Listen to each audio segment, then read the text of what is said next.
Hey guys, thanks for checking back in. As you could hear, the car is up and running. Sounds great. It's been a long time since I posted. Sorry about that. Been going crazy all around. And I ran into a couple snags with this here and there. Did have a whole nother video about the brakes I was going to do. I'm going to do that after this because I'm still waiting on a couple of pieces to finalize the brakes. So we did the big brake hit on here.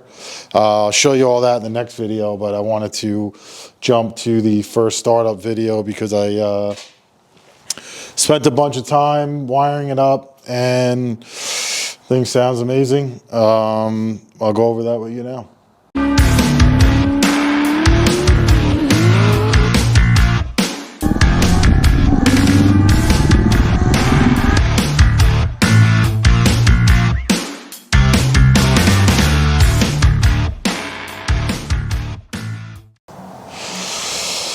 So I'm not sure where the other one ended off, but I do have the accessory drive on here now. Still need to measure for the belt and check a couple of clearances with the company, Dirty Dingo, because I don't like how this is kind of spaced over here.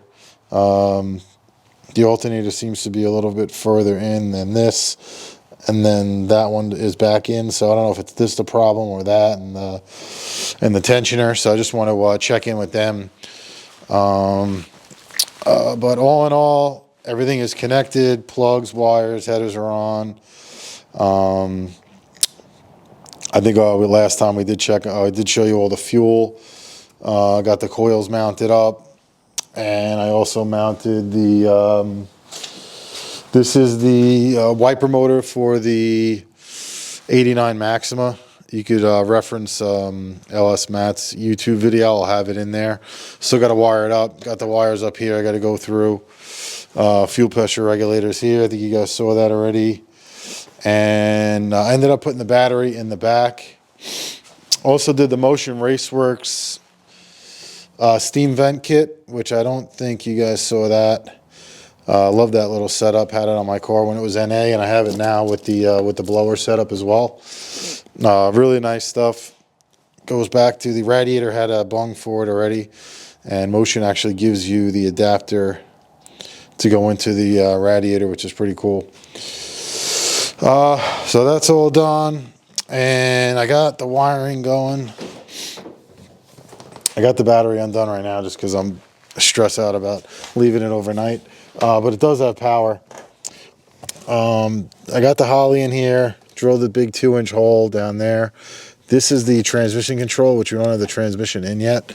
Waiting on a piece for that. And this is all the Holley stuff. Tapped into the constant power for the Holley. There, little ground here. And then I did a distribution block for the main power back up in here. So this is the main feed, comes down from the battery, and then this goes out to the starter, and that one is for the constant power for the Holley. This will be all tucked up underneath and wrapped up nice, just have it out still. And got the lines running back here for the power for the Holley.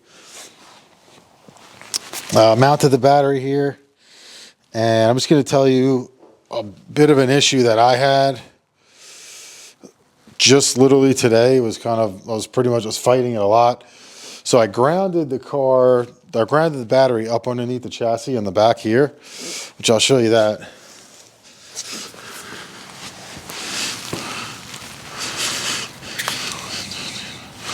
So it comes out from there, grounded right there. But that is not enough for everything, which I don't understand with this car because my other car was fine. But I don't have a ground from the engine on my other car to the chassis, and I never had a problem. This one, I could not get power. It wouldn't turn over. So it had power. When it went to key, it would just cut out the whole car. And I was like, what the heck's going on? Thought it was the terminals. I thought it was that ground. Looked some stuff up. Did a strap up in the front from the block to the chassis in the front. and started right up. It makes me actually think I need to put a ground on my car, because I don't know why I didn't have that problem. But that one is an iron block, so I don't know if that makes a difference versus this is an all aluminum block, which that might be the issue. I'm not an expert in that, but definitely going to do that on my car. Got that one torn apart, doing the accessory drive. I'll show you that in another video down the road. But I'm going to add a ground to that. So if you guys are doing this, put it on your list. Definitely ground from the block to the chassis underneath, and I'm going to show you that now.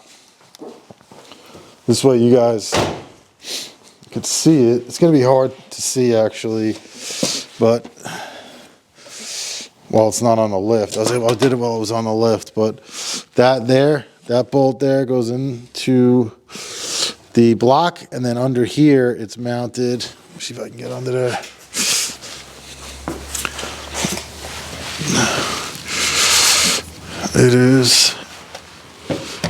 It's mounted to the chassis right there. Goes up underneath to the block. And there was a spare bolt hole in the block. I ended up having a bolt that fit it. You could actually see it. Let me see if you can see it down in there.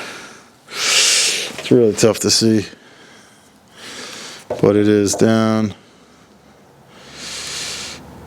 I don't know if you can be able to see it. Right there on the side of the block. So that was my fun today. I was like going, what the heck's going on with this car? But yeah, that's all I really needed to do. And starter turned over like $1 million, which is good. And as you could hear in the video, it runs pretty good. I don't want to run it too much longer without water pump and without everything going, so I just wanted to make sure it fired up and it sounded good. It does sound like a little bit of a misfire. I got to look into that. I think one of the back passenger side, if you guys are going to be running AC, pain in the ass to get your hands in there to even put the plugs in or the wires, so it's possible that one of those aren't on. I got to investigate that a little bit more, make sure I have all the plug wires pushed on correctly. But other than that, it's looking good, and it is running good. So next step, there's the trans. Had an issue with the converter. The converter was a little messed up, so we got another one sent from the company, and I'm waiting on putting in the seal because I kind of messed up the seal when I was trying to get the other converter in. So I got a new seal there. Going to take the old one out, bump in the new one, put it in the car, fluid, drive shaft, the whole bit. And then, you know, get everything else kind of buttoned up to be able to actually run it for longer and, you know, definitely take it for a ride, hopefully before we get any snow, which last couple of years we barely got any, so I think we'll be okay. So get it buttoned up, take it for a ride, make sure the tranny's good, and then get it somewhat tuned. Obviously, this is just Holley's base tune through their system right now, so also got to get a nice remote tune where we could do some, you know, low mile driving and then be able to dyno it and all that stuff. So that's that. And that's it for now on this one. We'll definitely keep you updated as I get the trans and all that stuff in. But, you know, definitely coming together. Looks great. And there's not a lot left, just a lot of little stuff. Finish up the brakes. And like I said, all the little stuff. A couple other things getting painted on here, waiting on that from the paint guy. My other car is finally in the last priming as of today. So he just primed it a little while ago. They're going to sand it, get it ready for paint, do the roll cage and all that. So I'll keep you updated on that. I am going to throw a little snippet of that car in here now. We did spend a little bit more time doing the engine bay because I'm not going to be running a hood at all, so I wanted to really clean it, make it nice, sand it, everything, close up a bunch of holes that aren't going to be needed, so it'll actually, you know, when you look at the car, it's actually nice and clean and neat looking because there is no hood. So that's kind of a little bit of a setback on that car, but it came out amazing. Those guys are great, and I'm going to put that in here now. Definitely stay tuned. Happy New Year. See you guys soon. Thanks.